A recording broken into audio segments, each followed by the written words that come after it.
Hey guys, it's Kathleen, and today we are going to be chatting. So, I know other people run similar series to this on YouTube. Jasmine at Novel Thoughts does one like this. She calls it Tea Talks. I don't know if I'm going to call it that because I don't want to steal her idea, but this is sort of what this is going to be like. I have a really snazzy mug of Earl Grey, and a cute mug, and I'm going to be talking a bit about this book I just read, Dear Evan Hansen, which comes out in September. I was going to make a video just about Dear Evan Hansen, but I feel like people don't want to see a review 2 months in advance, and this book doesn't come out for a while. So I'm just going to talk about some general thoughts on it today and have a chat, because honestly, I haven't been in the filming mood. I'm going to try to film another video after this, but I just haven't had the energy recently. I don't really know what's going on with my head. It's been weird, but anyway, I just wanted to do a super casual, chatty video today. I've not been uploading as frequently as I used to. I used to be super diligent about uploading twice a week, and lately I've just been falling. I used to be Tuesdays and Thursdays, and you always saw me uploading videos, and I was really good about it. But lately, even when I've had time, I haven't always had the mental energy, don't really know what's happening. But anywho, I just haven't felt like filming a lot of the time, and I haven't been coming up with as great ideas as I used to. Not that my ideas were ever like that good, but still I feel like I had more of them. I don't know if I'm in a rut creatively, or I just haven't been as passionate about making videos. I also haven't been reading as much.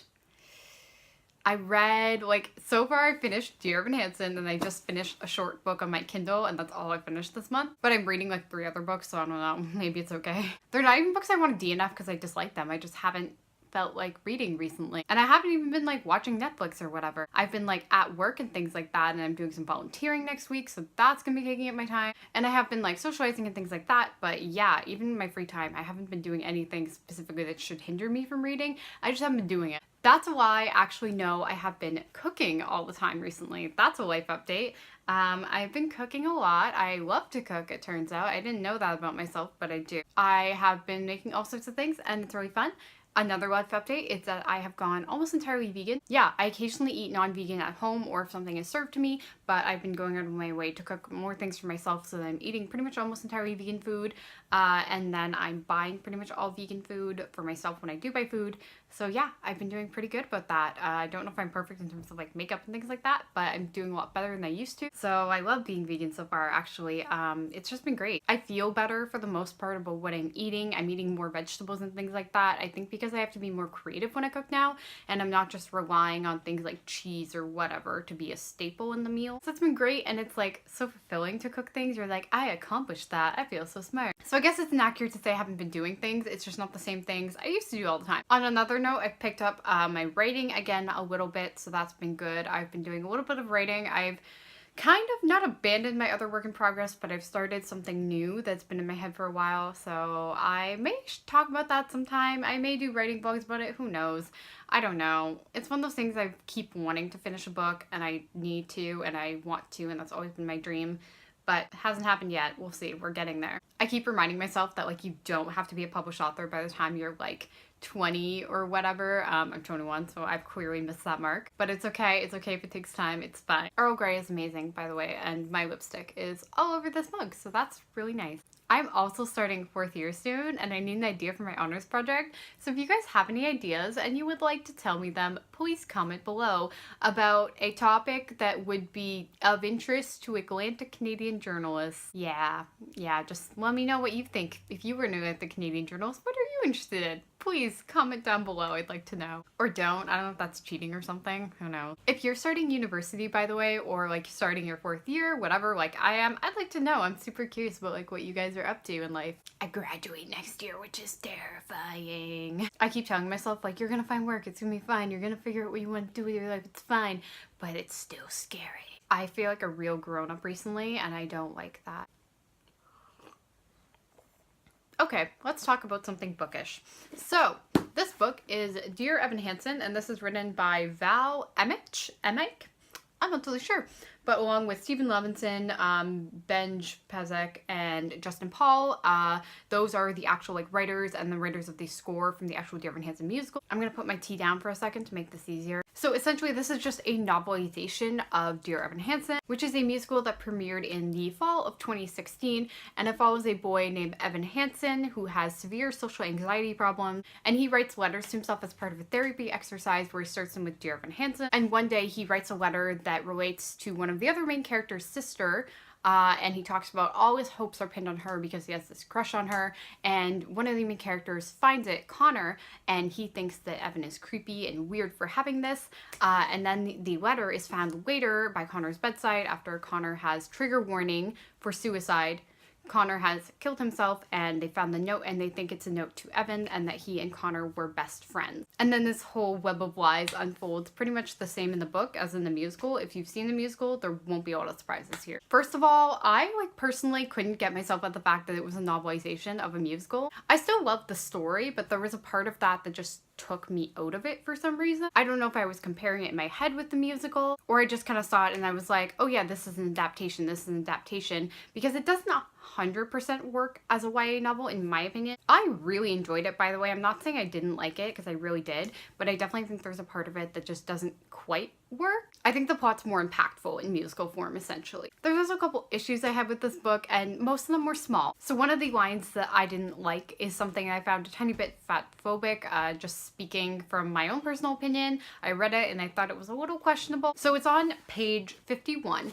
And it's when Evan is trying to get out of gym class because he broke his arm, so obviously he can't do gym class. And it says, she mutters something that I can't make out. I do, however, hear her sigh as she sends me off to the bleachers. A few kids of a certain body type watch me with envy. Sigh.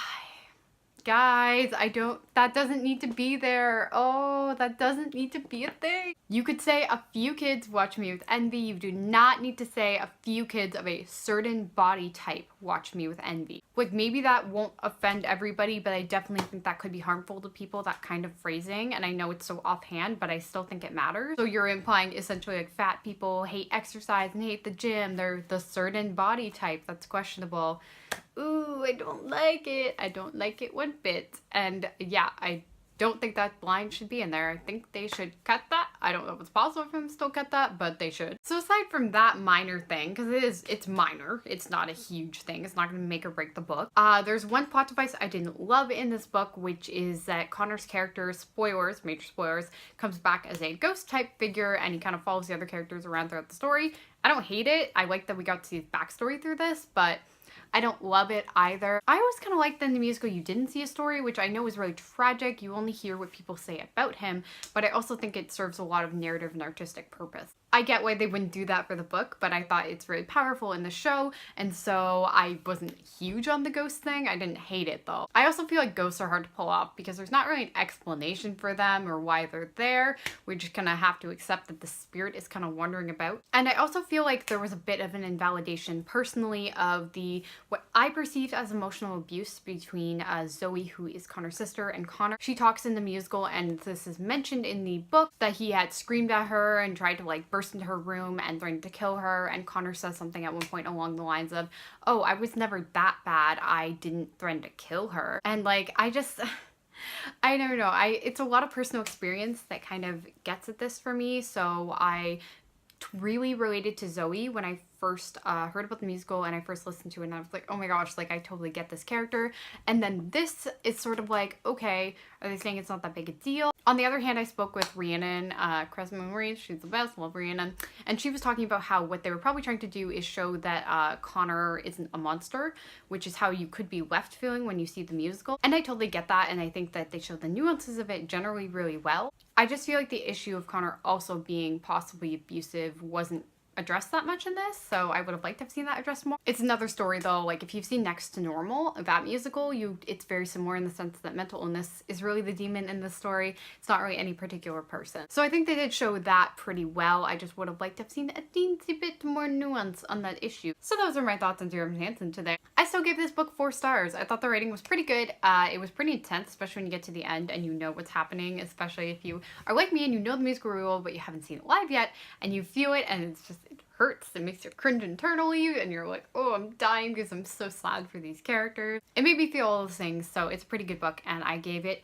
4 out of 5 stars. That's really all I have to say today. I don't know what the point of this video is, but I do know I have to go film another one in a minute, so I'm gonna try to pick myself up and make myself more cheerful again. I hope you guys enjoyed this like brief little life type chat, whatever this was, / sort of review of Dear Evan Hansen.